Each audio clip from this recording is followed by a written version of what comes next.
네, 여러분 안녕하십니까? 2026년 5월 13일 이민멘토의 주식 레벨업 시작해 보도록 하겠습니다. 시청 전에요. 좋아요와 구독 그리고 알람 설정까지 부탁드리도록 하겠고요. 제가 어제 레벨업을 찍으면서 썸네일을 어떻게 할까 고민을 많이 했거든요. 그 유튜브 제목에 제가 되게 심혈을 많이 기울입니다. 생각보다. 왜냐면 그걸로 어그로를 끌으려고 하는 게 아니라 그걸로 그 한마디로 인해서 바쁘신 분들은 영상을 못 볼 수도 있으니까. 근데 제 채널을 구독을 하셨으니까 제목만 보더라도 어떻게 조금 안심시켜 드릴 수 있을까라는 생각을 했는데 어제 제가 딱 그랬죠. 시장이 떨어진 원인 분석을 해드리고 그 마지막 말투 걱정하지 마세요. 그게 오늘 나온 겁니다. 물론 오늘 시장이 하락된 종목이 더 많습니다. 그거는 사실이고요. 그치만 어제의 상승처럼 공포스럽진 않죠. 왜? 반등을 해줄 종목들은 또 반등이 나오는 거예요. 예, 오늘 그 중심은 장 초반에는 현대차 그룹이 반등을 해줬고 그러다가 시장을 지켜주니까 반도체가 따라 붙었죠. 그러면 시장이 강하다는 걸까요? 약하다는 걸까요? 시장은 우리의 예상보다 굉장히 강하다라는 겁니다. 네. 그래서 제가 걱정하지 말라는 거예요. 어제 시장이 하락하니까 만약에 오늘 또 하락이 나왔으면 시장에 비관론자들이 정말 유튜브에 판을 쳤을 겁니다. 어제 이런 얘기도 들리더라고요. 뭐 LG전자가 어저께 되게 많이 올라갔잖아요. 근데 보통의 시장의 끝 마무리는 LG전자 같이 뜬금없는 종목들이 올라갔을 때 시장의 꼭대기다.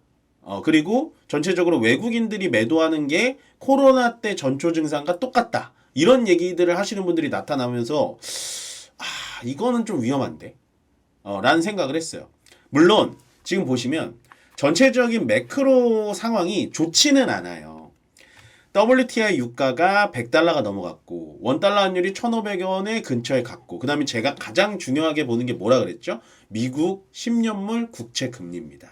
이게 4.3이 넘어가면 트럼프의 발작 버튼이 눌려서 바로 타코가 나오는데 지금 오늘 기준에서 4.4예요. 4.3이 넘어갔거든요. 그러면 트럼프 대통령이 지금 뭐 미국을 방중하기 전에 어떠한 코멘트가 나와야 되는데 아직 안 나옵니다. 저도 그걸 기다리고 있긴 한데 더 중요한 건 3년물은 5.0이 넘었어요. 그럼 사실은 전체적인 매크로 환경은 좋지는 않아요. 근데 오늘 반등이 왜 나왔냐? 그만큼 시장이 강하다라는 겁니다. 근데 전체적으로 다 강하지 않다라고 계속 말씀드리죠. 왜? 시장은 가는 종목만 간다고요. 제가 계속해서 말씀드렸잖아요. 그래서 사실은 반도체로 갈아타서 화요일, 수요일 뭐 이렇게 하락을 맞았을 수도 있어요. 삼성전자, 하이닉스가 아닌 이상. 근데 오늘 어떻게 됐죠? 그 반도체들이 다 제자리로 돌아오고 있어요. 그러면 여러분들 안 가는 종목을 빠르게 잘라내고 반도체로 가셔야 된다라고 제가 아마 월요일 날부터 많이 얘기를 드렸던 것 같습니다. 예, 심지어 저도 그랬고. 그래서 보시면 매크로 환경이 유리한 건 아니에요. 뭐 이거를 얘기해서 시장 하방이 셀 거야. 그럼 저 할 말 없습니다. 근데 제가 말씀드리고 싶은 그럼 오늘의 반등은 어떻게 설명할 거예요? 제가 말하고 싶은 건 뭐냐? 시장 조심조심하게 보수적으로 보는 거 맞죠. 근데 코로나 때 막 얘기를 꺼내면서 공포를 심어줄 필요는 없다라는 거예요. 제가 어제 팍스경제 TV에서도 용기를 가지셔라라고 말씀을 드렸고 레벨업에서도 팩트는 가져오는 건 맞지만 팩트는 맞지만 전체적으로 걱정하지 마셔라. 올라온 놈들은 올라온다 라고 말씀을 드렸어요. 그래서 물론 적극적으로 뭐 지금 4월 초반부터 적극적으로 매수매도 하지 않고 있습니다. 저도 마찬가지예요. 기다리는 매매를 할 수밖에 없어요. 그러니까 시장을 원래 한보 앞에서 봤다면 한보 뒤에서 보는 건 맞습니다. 근데 어제 하락 때문에 시장을 도망가라? 그런 코멘트는 이거는 이거는 거의 유튜브 조회수를 먹으려고 하는 행동밖에 안 보여요. 그래서 상당히 좀 언짢았습니다. 뭐 시장을 보는 눈이 다 틀릴 수는 있지만 공포를 심어줄 것까지는 아니지 않을까 라는 생각을 해요. 물론 이제 그런 분들은 이제 이런 국채금리를 보고 얘기하는 거지만 저도 마찬가지예요. 뭐 이게 맞다 틀리다는 아니지만 그래도 막 겁먹고 도망갈 정도는 아니다. 조정은 나오는 게 당연하다라는 겁니다. 그 다음에 이제 이런 얘기도 나오죠. 방중을 했어요. 트럼프 대통령이 방중을 해서 중국한테 반도체 규제를 풀어주면 우리나라 반도체들이 떨어질 가능성이 높다. 그래서 반도체 부담이다. 맞습니다. 그 얘기도 맞아요. 근데 한참 그 얘기 안 하다가 왜 어제 시장이 안 좋을 때 그 얘기 꺼내요? 저는 그것도 이해가 안 갑니다. 그 얘기가 틀린 얘기는 아니에요. 또 뭐 있을 수 있는 얘기입니다. 근데 제가 말하고 싶은 건 뭐냐면, 물론 뭐 트럼프 대통령의 행동을 제가 100% 예측할 수 없는 거는 감안하고 들어주세요. 근데 젠슨 왕이 일단 수행단에 제외가 됐어요. 트럼프랑 싸우고 트럼프랑 사이가 좋지 않고 떠나서. 그러면 일단은 중국한테 반도체를 풀어줄 만한 의향은 없다라는 게 보여지는 거 아닌가요? 그래도 GPU라는 이 거대한 생명체를 가지고 있는 이 엔비디아를 데려가지 않는다라는 거. 물론 테슬라는 가고 뭐 이렇긴 합니다만, 그러면 일단은 반도체 쪽에 대해서는 양보할 틈이 없다라는 거고 생각하시는 게 맞지 않을까요? 네. 저는 그렇게 생각합니다. 그래서 반도체가 오늘 반등 나왔다는 게 상당히 의미가 있고요. 저는 반등이 나와주기를 기다렸어요. 워낙 어저께 공포를 심어주는 분들이 많았기 때문에. 예. 그건 진짜 섣부르게 공포를 얘기하시면 안 됩니다. 그 다음에 요거예요. 요거는 조금 무서운 포인트. 요거는 제가 이제 1번 뉴스, 2번 뉴스 괜찮습니다. 여러분 용기를 가지세요 라고 하는데, 조금 더 길게 보면 서학개미가 돌아오고 있다. 이거는 조심하셔야 돼요.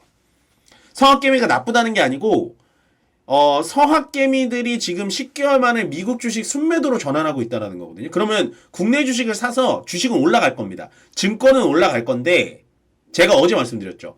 하락되는 폭이 큰 거는 지금은 초보자 개인 투자자가 많기 때문이다라고 말씀을 드렸고, 그거에 반해서 서학개미들이 또 들어온다? 아마 또 그럴 가능성이 높습니다. 그래서 요거는 조금은 경계해야 되는 포인트. 그래서 현금 비중을 꼭 가져가셔야 돼요. 어제 같은 날 제가 말했죠. 현금 비중 있으신 분들 사셔도 된다. 예. 그러니까 이거는 좀 조심해야 되고, 그 다음도 또 조심해야 돼. 그 다음도. ETF 거래량이 되게 폭증이 되고 있잖아요. 근데 저는 ETF 거래량이 폭증이 됐는데, 요거는 제가 아침에 그 다른 TV에서 좀 본 뉴스인데, 22%. 그러니까 ETF에 자금이 들어와 있는 22% 중에 하루에 사고 파는 거래가 22%래요. ETF를. 예, 그러면 단타 세력들이 ETF도 들어가 있다라는 겁니다. 예, ETF가 왜 만든 건가요, 여러분들? 사놓고, 물론 묵히라는 의미는 아닙니다만, 내가 트레이더처럼, 그리고 뭐 이렇게 펀드 매니저처럼 할 수가 없기 때문에 그들이 모아놓은 종목을 그냥 편안하게 사서 편안하게 수익 내자라는 의미인데, 그 중에 22%가 하루 내에 사고 파는 거래를 하고 있다는 거예요. 예, 어제 같은 거 마찬가지죠.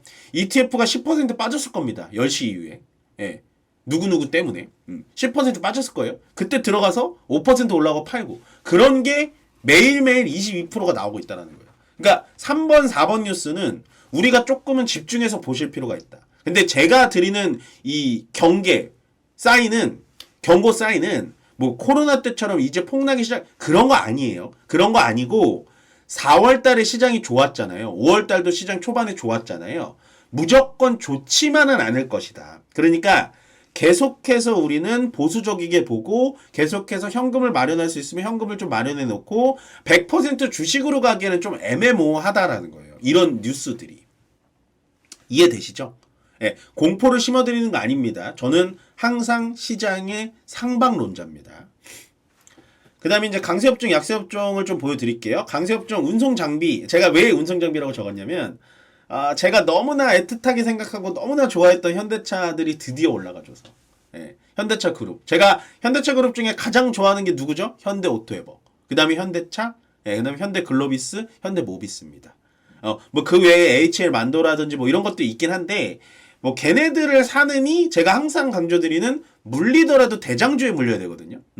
그래서 현대차 그룹주들을 얘기하고 나서 한 2달 동안 뭐 60만 원에 물려 있어요. 이거 어떡할까요? 이런 분들 저한테 이제 많이 문의를 오셨는데, 그런 분들 이제 없죠. 물린 분들 없죠. 오늘 70만 원 넘어갔어요. 그래서 운송장비 너무나 뿌듯하고요. 아마 제 도움을 받으신 분들이 좀 많으실 거다라는 생각을 하고, 그다음에 이제 부동산 관련주들이 좀 올랐습니다. 옛날같이 천일고속, 동양고속 뭐 이런 것들이 올랐는데 의미 없다.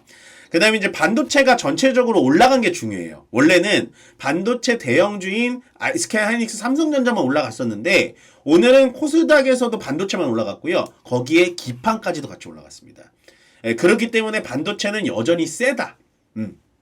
반도체가 어제 떨어지니까 뭐라 그랬죠? 미중이 합의하면 반도체의 악재다. 저는 그거 아니라고 봅니다. 단기적인 악재는 맞는데요. 아직까지 중국의 기술로는 D램은 만들 수 있을지언정 HBM은 만들 수 없습니다. 그 다음에 약세업 좀 볼게요. 광통신 조심하라고 말씀드렸죠. 어제 저는 물론 저는 없습니다 라고 말씀을 드렸고, 광통신 같은 경우에는 어제 오버슈팅이 느낌이 너무 났어요. 왜냐면 시장이 안 좋은 와중에도 얘네들이 간다라는 건 조금 찝찝하거든요. 그래서 광통신은 좀 조심하셔야 돼요. 떨어져서 다시 모아가는 건 괜찮지만 고점에 물리신 분들은 빠르게 비중 정리를 하시는 게 좋습니다. 네, 전력 설비 너무 좋았죠. 그래서 조정이 당연히 나오는 거고, 오늘도 시장은 좋지만 수급 자체가 자동차 쪽하고 반도체만 몰려가니까. 근데 원전도 조정, 2차전에도 조정입니다. 네. 근데 이제 이 중에서 가장 먼저 조정을 받았던 애가 2차전지기 때문에 반등도 아마 일찍 나올 거예요. 그 다음에 원전이 또 조정을 받았으니 얘도 반등 나올 거고, 전력 설비도 반등은 나올 겁니다. 저는 이제 여기서는 이제 자신 없는 건 광통신, 아직까지는. 제가 광통신 좋아하는 거 알고 계시죠? 네, 그래서 이렇게 정리드리면 될 것 같습니다. 일단 다행히도 시장은 하루 만에 반등이 나왔다라는 건 시장이 굉장히 강력하다는 거고요. 다만 오늘 반등이 나와도 여러분들은 포모가 있으신 분들이 있을 거예요. 왜냐면 상승된 종목수가 굉장히 한정적이고요. 상승된 섹터가 여기서 부동산을 빼면 현대차 그룹주 플러스 반도체 소부장 기판이거든요. 그러니까 오늘은 현대차 그룹주라든지 반도체 테마가 없으신 분들은 그냥 안 좋은 시장입니다. 조금 로봇 정도? 네, 로봇 정도 조금 올라갔고, 그거 말고는 썩 좋지는 않았다. 근데 제가 말씀드렸죠. 여러분들의 차례를 기다리셔라. 그 중심엔 AI가 있다. 왜? AI의 현대차 그룹, 반도체, 전력설비, 원전, 2차전지, 로봇, 우주항공 다 들어가니까. 여러분들의 차례를 기다리시면 됩니다. 급하게 대응하실 필요 없고요. 시장 나쁘지 않으니까 절대적으로 부정적으로는 보지 않으시되 보수적으로 봐야 될 부분은 있으니까 현금 비중만 꼭 지켜주시길 바라면서요. 저는 좋아요와 구독 그리고 알람 설정 마지막으로 부탁드리고 내일 또 뵙도록 하겠습니다. 고맙습니다.